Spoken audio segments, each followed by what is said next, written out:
नमस्कार, news date में आपका बहुत बहुत स्वागत है और मैं हूं सुरेश झा। उत्तर प्रदेश में साल 2022 में विधानसभा के चुनाव और चुनाव से ठीक पहले मुख्यमंत्री योगी आदित्यनाथ कोरोना के बीच कांवड़ की अनुमति देकर एक बवाल मोड़ दिया। हालांकि उन्होंने ये कहा था कि कांवड़ जो है धार्मिक आस्था का, उसको रोका नहीं जा सकता, लेकिन इस मामले को लेकर सुप्रीम कोर्ट ने खुद संज्ञान लेते हुए योगी आदित्यनाथ से पूछा कि आखिर आपने कोरोना के बीच ये परमिशन दी तो थी कैसे। आज इसी विषय में हमारे साथ बातचीत करने के लिए मौजूद है कानून के जानकार रविंद्र कुमार। आइए इनसे बातचीत करें। रविंद्र, आपका बहुत बहुत स्वागत हमारे चैनल में। क्या कहेंगे, कोरोना खत्म हुआ है, दूसरी लहर ऐसी चल रही है, तीसरी लहर का इंतजार किया जा रहा है, और ऐसे में योगी आदित्यनाथ का उत्तर प्रदेश के अंदर कोरोना को अनुमति देना एक है कि आप मुझे ये कोरोना के समय में समझिए कि एक बहुत ही वैज्ञानिक तरीका है कि देश के लोगों को जो है, देश के सबसे बड़े राज्य के मुख्यमंत्री ये एक संदेश दे रहे हैं कि कोरोना को हम परवाह नहीं करते, हम कोरोना की लापरवाही बरतेंगे और हम जो है सिर्फ अपनी धार्मिक आस्था को पूरा करने के लिए लोगों को कहेंगे कि वो जो है कांवड़ यात्रा निकालेंगे। आपको याद होगा 2019 में भारत सरकार के आंकड़े हैं कि 3.5 करोड़ लोग जो है कांवड़ लेने के लिए हरिद्वार और ऋषिकेश गए थे और पूरे यूपी में 2-3 करोड़ लोगों ने अलग अलग नदियों से पानी लेकर जो है भगवान शंकर को चढ़ाया। इस बार भी जो योगी आदित्यनाथ कह रहे हैं कि 25 जुलाई से 5 अगस्त वो जो है कांवड़ यात्रा की अनुमति देंगे और इसको कोई रोक नहीं सकता। आपको याद होगा कि उत्तराखंड हाईकोर्ट ने जो 4 धाम यात्रा उस पर रोक लगा दी और पहले के जो मुख्यमंत्री थे जिनको इस्तीफा देना पड़ा, उन्होंने कहा था कि हम ये होने देंगे, तो वहाँ की जो हाईकोर्ट ने बड़ा सख्त कदम उठाया था। उसके बाद जो है जब नए मुख्यमंत्री ज्ञानी बने तो उन्होंने कहा कि भाई ये जो है इस तरह की यात्रा की अनुमति नहीं दे सकते और इसलिए उत्तराखंड सरकार ने जो है कांवड़ यात्रा पर रोक लगा रखी है।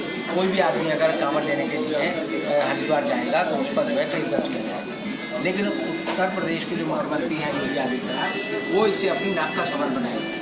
वो कहते हैं कि हिंदुओं के धर्म के किसी भी काम को जो है कोरोना के समय में नहीं रोका जाए।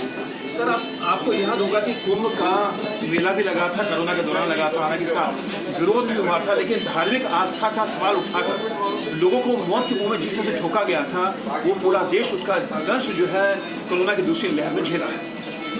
3 करोड़ लोगों ने जो है कुंभ के मेले में डुबकी लगाई और उसके बाद जो है उत्तर प्रदेश की नदियों में जो है लोगों की लाशें आपने तैरती हुई भी देखी और ये भी देखा कि उत्तर प्रदेश की जो नदियों के किनारे जो है आज भी जो है हिंदुओं के शव जो है बीच बीच में नजर आते हैं। तो ऐसी हालत में जो है कोरोना का सबसे बड़ा दर्द जो है उत्तर प्रदेश में लोगों को झेलना पड़ा।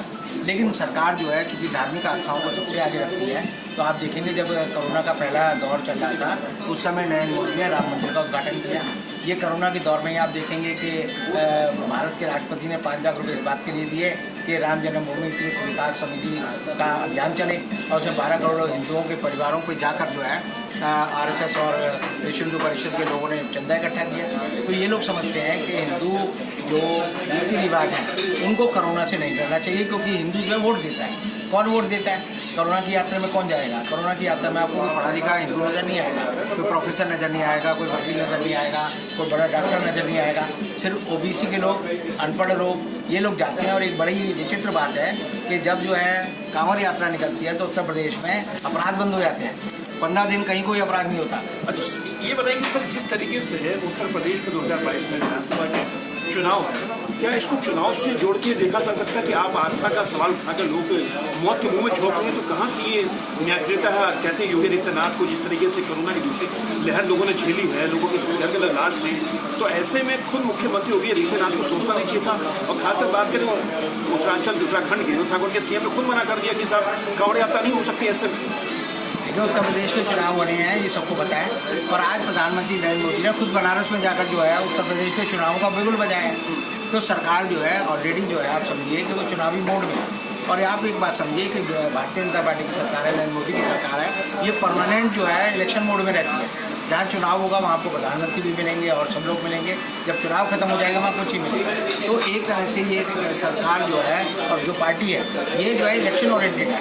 इनके दिमाग में इलेक्शन के अलावा कुछ नहीं जाता और इसीलिए इलेक्शन के अलावा ये कोई दूसरा काम नहीं करते और इलेक्शन ही इनके जीवन का पहला और अंतिम है। क्या सर इनको कोरोना से डर नहीं लगता? कोरोना भी है, ऐसे में आप जनता को मौत के मुंह में झोंक के चाहे प्रचार कर रहे हैं, चाहे इलेक्शन की बात कर रहे हैं, चाहे कांवड़ की बात कर रहे हैं, तो क्या ये न्याय संगत होता है? ये न्याय संगत तो नहीं है क्योंकि जनता की सुरक्षा जो है सबसे बड़ा सरकार का कर्तव्य है। हम देखते हैं कि ब्राजील में बोल्सोनारो की गवर्नमेंट है, उसे आज भी नहीं स्वीकार किया कि हमारे यहाँ जो है कोरोना है या कोरोना कोई बड़ी बीमारी है। इसे वहाँ पर लोग जो है उसके खिलाफ सड़कों पर उतरे हुए हैं। हिंदुस्तान की सरकार के साथ ये गलत है कि ये जो है बीमारी कभी मानती है कभी नहीं मानती। मान लो विपक्ष कहे कि हमें रैली निकालनी है तो कहेंगे कोरोना है, हम आपको अनुमति नहीं देंगे। और जब अगर आपको लगेगा कि भाई कोरोना के काल में जो है बीजेपी की रैली करनी है तो प्रधानमंत्री ने आज खुद 6,000 लोगों के साथ जो है बिना मास्क के भाषण दिया। तो ऐसी हालत में जो है ये सरकार जो है हमेशा सोचती है कि हम जो कर रहे हैं वो ठीक है, दूसरा जो कर रहे हैं वो गलत। चलिए सर, आपका बहुत बहुत धन्यवाद। ये थे कानून के जानकार अविल कुमार जो हमारे साथ बातचीत कर रहे थे। बड़ी विचित्र बात कि कोरोना की दूसरी लहर थमी नहीं है। अभी फिलहाल लगातार लोग संक्रमित हो रहे हैं, लोग बेमौत मारे जा रहे हैं कि उसके बीच उत्तर प्रदेश के मुख्यमंत्री योगी आदित्यनाथ का ये ऐलान करना कि कांवड़ यात्रा निकलेगी और ऐसे में उनकी इस बात को सुप्रीम कोर्ट ने संज्ञान लेते हुए जिस तरीके से जवाब मांगा है, तो अपने आप में कहीं ना कहीं काबिले ये बड़ी गौर करने वाली बात है कि आप चुनाव को देखते हुए जनता को मौत के मुंह में आप खुद झोंक रहे हैं। मेरे सहयोगी मोहित रंजन के साथ सुरेश झा, न्यूज़ नेटवर्क, दिल्ली।